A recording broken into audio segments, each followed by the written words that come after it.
This is a strange wooden man. He initiated the duel himself, but suddenly, he put down the huge axe in his hand and lowered his head to his enemy. This left Jack completely dumbfounded, but if his opponent wanted to die, he wouldn't let him off. So Jack gathered his courage and struck the wooden man's neck with a fierce blow. He thought the duel was over, but unexpectedly, the wooden man stood up again the next second and slowly picked up his own head from the ground. Now it was Jack's turn to be stunned, because according to the duel rules, 1 year later, he had to find the wooden man and accept the same fatal blow. After the wooden man left, Jack turned into a national hero and enjoyed an unprecedented respect. But time flew by. The year was almost up, though he was very reluctant. For the sake of his own honor, he had no choice but to say goodbye to his beloved girlfriend and set out on a lonely journey. To ensure his son's safe return, his mother specially made him a protective amulet belt. She told him that it would keep him safe. However, just after leaving the city, Jack lost his way. He asked a boy where the green church was. The boy kindly pointed him in the right direction. Jack trusted him and went on his way, but it turned out to be a deadly trap. The boy was actually the leader of a gang. He had deliberately lured Jack into the deserted forest. Then Jack was bound by several people. He could only watch as his luggage was raided. Even his protective belt was taken. What's worse, the boy picked up a giant axe and claimed he would complete Jack's mission. Then, he swiftly rode off on Jack's horse. Jack could only lie on the ground and wait for rescue. Suddenly, a skeleton appeared in front of him. That was the fate he had been waiting for. The terrifying illusion made him realize instantly that only by saving himself could he have a chance of survival. So he did everything he could to cut the ropes on his hands and saved his own life. By now, it was getting dark. Jack had to wander aimlessly through the forest. He got lucky and stumbled upon a small house. He quickly entered seeking help, but it had long been abandoned. There wasn't even a soul inside. Fortunately, there was a clean bed upstairs where he could rest. But in the middle of the night, a woman suddenly appeared beside him. She accused him of taking her bed. Jack quickly apologized and got up. He was about to leave, but she moved toward him and asked him to do her a favor. She led Jack to the pond and asked him to help find her head. It turned out that long ago, a passing knight had tried to claim her. When she rejected him, he brutally chopped off her head and threw it into the pond. Jack sympathized with her tragic fate. Even knowing she was a ghost, he decided to help. So Jack jumped into the pond. He searched and searched. Finally, he found her head. But when he surfaced, the woman had vanished. Jack could only return to the house with the skull and found a headless corpse lying on the bed upstairs. Could it be the same woman? Jack instinctively looked at the skull,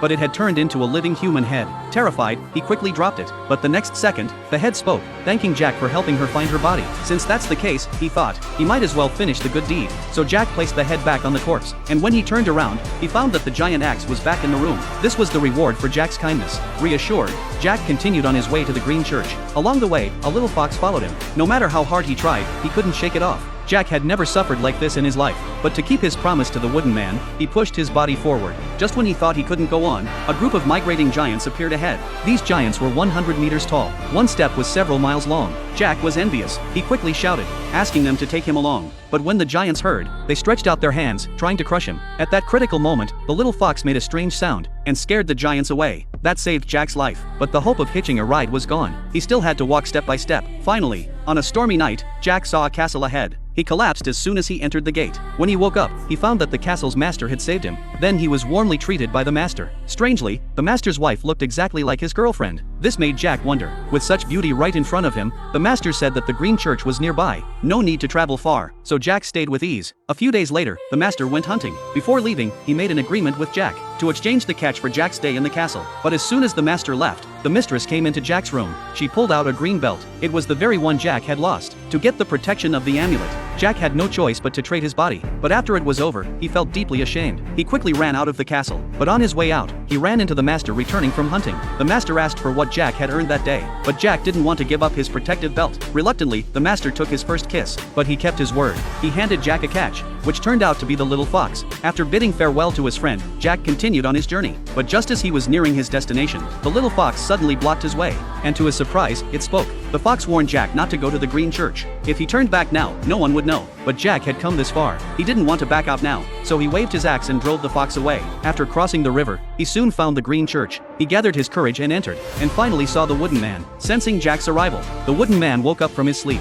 According to the rules of the duel, now Jack had to lower his head and accept the wooden man's fatal blow. But when facing death, no one can face it calmly. Jack begged for a little time to prepare, finally gathering the courage. But when the wooden man raised his axe, Jack couldn't help but shrink back again. It turned out that to be killed willingly takes more courage than killing. In the end, Jack abandoned his dignity and ran away like a beaten dog. When he ran out of the green church, he found the stolen horse right outside. Could this all be fate? No wonder they say the road to success is always full of thorns, while the road to mediocrity is often smooth. With the help of the horse, Jack quickly returned home. He was met by the king's knights crowning him, and his girlfriend's passionate love. Everyone considered him a hero. No one knew about his retreat. Soon, Jack became king. His life reached its peak, but he despised his girlfriend's lowly background, so he had the newborn baby stolen. Then he married a foreign princess, but he didn't love the princess at all. On their wedding night, he still kept the belt his mother gave him, because it was his amulet for safety. But even with ultimate power, without virtue, one cannot bear the weight. To expand his power, Jack led his army to fight. In the end, he was constantly retreating. His son died in battle. With a broken heart, Jack returned to the kingdom. He encountered the cold gaze of his abandoned wife. Soon, enemies broke into the palace. Jack could only cry on the throne, watching his family abandon him. It seemed that the protective belt didn't work anymore, so he drew out the belt.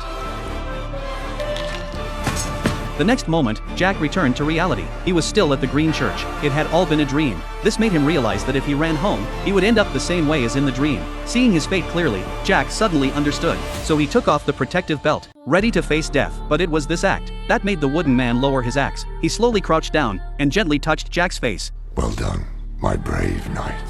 Now, off with your head.